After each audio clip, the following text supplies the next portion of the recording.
John Cena buries John Cena, an NXT star call-up to the main roster possibly confirmed. Drew McIntyre and Charlotte Flair win the championships, and some say Edge vs Randy Orton is still going on to this day. I'm Ollie Davis, and this is the WWE WrestleMania 36 Part 1 post-show, aka Part 2, in about 10 minutes. After the same Stephanie McMahon isolation pod intro, Seth Rollins fighting a giant crab promo from part 1, and yet still somehow the most out of place thing, the Gronk dancing like an idiot wearing sunglasses indoors, the opening match saw Royal Rumble winner Charlotte Flair fighting for Rhea Ripley's NXT Women's Championship, because Becky Lynch was busy and Flair's beaten everyone else on the main roster. Hey, you over there, NXT, come hither, I haven't beaten you yet. And that's what totally happened here. After reports that WWE had promised Charlotte victories over the past 2 years that they didn't end up giving her, she's now won the 3rd ever Women's Royal Rumble match in January and the NXT Championship at WrestleMania here. But this was far from Shayna Baszler's momentum derailing 8-minute loss to Becky on night 1. Charlotte and Ripley put on an awesome back and forth 20-minute match, with Flair brilliantly working over Rhea's leg to set up for the climactic figure 8 submission. The two worked a seemingly really stiff match, with Charlotte's realistic chop block to the side of Ripley's knee as opposed to the back, and a full contact Rhea dropkick right into Flair's face. Really helped you invest in the emotion of the match, as did Ripley's excellent selling throughout, where she was screaming in pain from her leg. Yes, Charlotte won, but the match was so good, I don't actually mind that as a result. I felt Ripley looked great in defeat, and it's made me excited to see what Flair does in NXT, which should help rebuild their soon-to-be gutted women's division. It's the complete opposite to Becky retaining, which I feel made Shayna look worse coming out of it and meant that Becky has no credible contenders in the coming months. Then we got Aleister Black versus Bobby Lashley, which, if you don't count Goldberg versus Braun Strowman, which I don't, was the most haphazardly booked match on the card. It really should have been Rusev in this spot, as he has, you know, actually interacted with Lashley and Lana. But presumably for contract negotiation reasons, with Rusev reportedly still not re-signing with WWE, we got Black beating Bobby with a black mass after Lana yelled strategically bad advice to him. WWE then aired the first of 2 video packages promoting Money in the Bank on the 10th of May, which the commentary team heavily pushed as the next time you can see WWE on pay-per-view, a show that the very reliable WrestleVotes have tweeted will not happen as planned.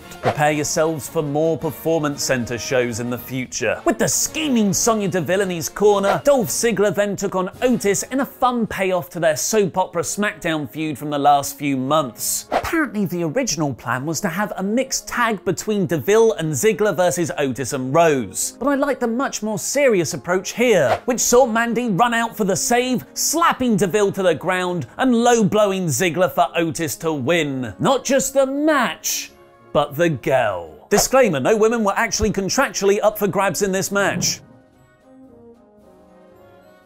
After an excellent video package recapping Edge and Randy Orton's amazing feud, which has genuinely been one of the best told wrestling storylines in years, we got a last man standing match between the two that was almost as long as the 9-year build to Edge's return. The match kicked off from out of nowhere when Randy hit an RKO disguised as a cameraman, which was a great spot, but it pales in comparison to Goldberg versus Braun, who had hit approximately 29 finishes by that point. Edge's selling throughout was terrific, showing all the acting chops he's picked up in his TV work before coming back, and it was really fun to get a guided tour / real-time risk assessment of the Performance Center. But this went on far too long. It was a 36-minute match, the longest of the entire weekend by quite some margin, and there's only so many objects I can watch people get thrown into, followed by a referee nearly counting to 10. Once they passed the Aztec zone, which I believe was somewhere in the 4th hour, I started looking more at the background than the actual action. My, that is a big ladder in the warehouse.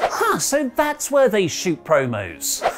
I wonder how difficult it was to get that giant steel conference table in the writer's room. And are those little holes for power cables to come out through? Nice detail, smart organization. I'm not exaggerating when I say the middle 20 minutes could have been cut out of this match entirely, making it the opening in-ring RKOs and a few backroom brawls tables, skip to the end, Edge and Orton battling on top of a production truck. It's a shame, as that final sequence was really well done, with RKOs reversed into spears, spears reversed into RKOs, and Edge hitting a super conflicted concerto to win the match. It was a fantastically fitting end to a very psychologically complex feud. It's just a shame I spent over half the match emotionally uninvested. 24/7 champion Mojo Rawley then ran into the ring, chased by presumably whoever was available, because that's not very social distancy, for the Gronk to dive onto them all and become the new champion. Titus O'Neil would then replace Gronk as the host of the show. Why Titus O'Neil? I don't know. Why does WrestleMania even need a host? Can't answer that either. All I do know for certain is that Titus O'Neil once kissed his own son on the lips. The Street Profits then took on Angel Garza and Austin Theory for the Raw Tag Team Championships in a replacement match for a replacement match. Sorry, I mean a match that was always the plan, but they rebooked it because it was just too big for one night. Twice. Interestingly, Theory came out separately to Garza and Zelina Vega, implying he isn't part of Vega's AAA unit of Austin, Andrade and Angel. Speaking of Vega, I like your sleeves. It's nice to see Triple H giving away his old WrestleMania entrance gear. The four had a really fun 5-minute match, with Ford actually hitting a flip dive outside on actual people rather than thin air for a change. Theory almost had it won too, but Ford broke it up with a frog splash to help Dawkins retain. Theory, Garza and Vega then started beating down Ford in vengeance for his real-life wife Bianca Belair to run down for the save. This seemingly played like a full call-up to the main roster, considering how strongly she was booked in the Women's Royal Rumble and that now Becky needs someone new to beat. Her move up has been rumoured for a long time now, but it'd be interesting to see if this was always the plan or just an idea because she was around at the Performance Center and quarantined with Ford. Banks and Bayley worked together initially in the SmackDown Women's title 5-way elimination match, until a far more historically important faction teased reuniting. Team Bad of Banks, Naomi and Tamina. Second in all-time great women's units, of course, only to the welcoming committee. Tamina turned on them all immediately, so everyone worked together to eliminate her. Then Banks made Naomi tap, leaving the Role Models versus Lacey Evans. But the Role Models imploded, with Bayley accidentally kneeing Sasha in the head, letting Lacey eliminate her with a women's right. Banks came back at the end though, helping Bayley retain after Evans seemingly had it won. Banks and Bayley will reportedly have a slow burn split over the coming months, with this being the opening chapter. Then came my favourite match of the weekend, even more than Undertaker versus AJ. It was the Firefly Funhouse match between John Cena and Bray Wyatt. That's right, the two best wrestling matches of WrestleMania 36 were actually horror-themed art house B-movies.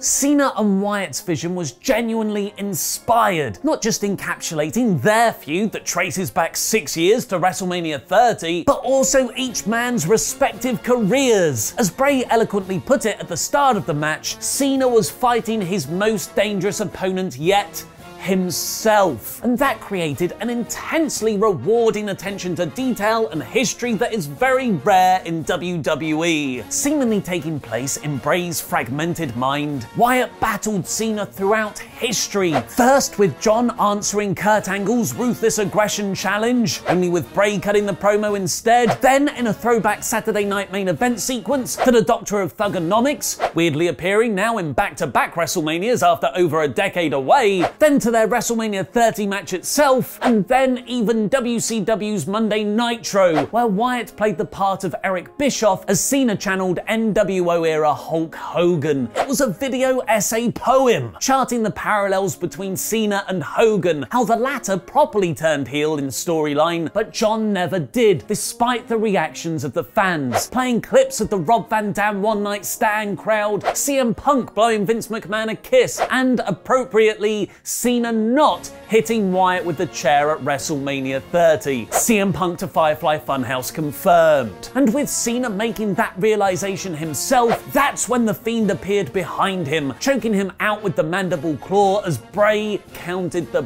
pin. What did you think about the Fiend versus John Cena? Let me know your thoughts in the comments down below, because I'll be replying to people from out of the fragments of Bray's imagination. It's not often that I want to watch a match again as soon as I've seen seen it. It's even rarer that I want to watch it over and over again for the next few days. This was, quite simply, a stunning exploration of what wrestling storytelling can be. In my opinion, and I've never given anything this before, it's a 6-star match. Brought down an entire star by cutting to Titus O'Neil, who gormlessly and completely unnecessarily said, "I don't know what I just saw." Compulsory reminder that Titus O'Neil once kissed his own son on the lips. It was always going to be difficult to top that and to switch from movie wrestling to empty arena wrestling. With hindsight, I think Fiend vs Cena should have gone on last, and it also should have been for the Blue Universal Championship that the Fiend shouldn't have dropped to Goldberg. Instead, part 2 closed on Drew McIntyre beating Brock Lesnar in under 5 minutes with all the finishers again. I'm incredibly happy for McIntyre. He deserves this so much, but it is bittersweet because his win should have been in front of 70,000 fans and in a much longer match. That was WrestleMania 36 Part 2. Click that eye above my head to give your rating of the show. WrestleMania 36 Part 1 and 2. Now it's all in the books.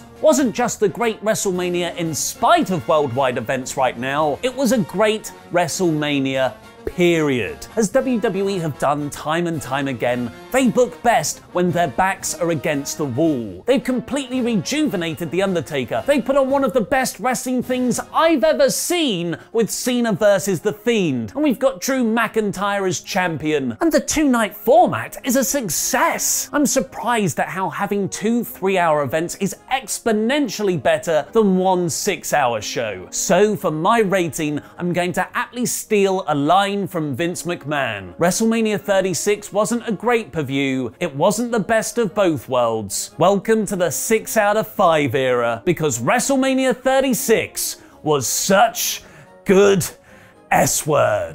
As was our 2-day Indie Mania. Watch matches from Kenny Omega, the Young Bucks, Ricochet and more by clicking the video on the right, and donate to help support all the indie promotions struggling for survival right now. And click the video below that to see my Part 1 WrestleMania 36 review, where it seems Vince McMahon has given up on a top WWE star. I've been Ollie Davis, and that was wrestling.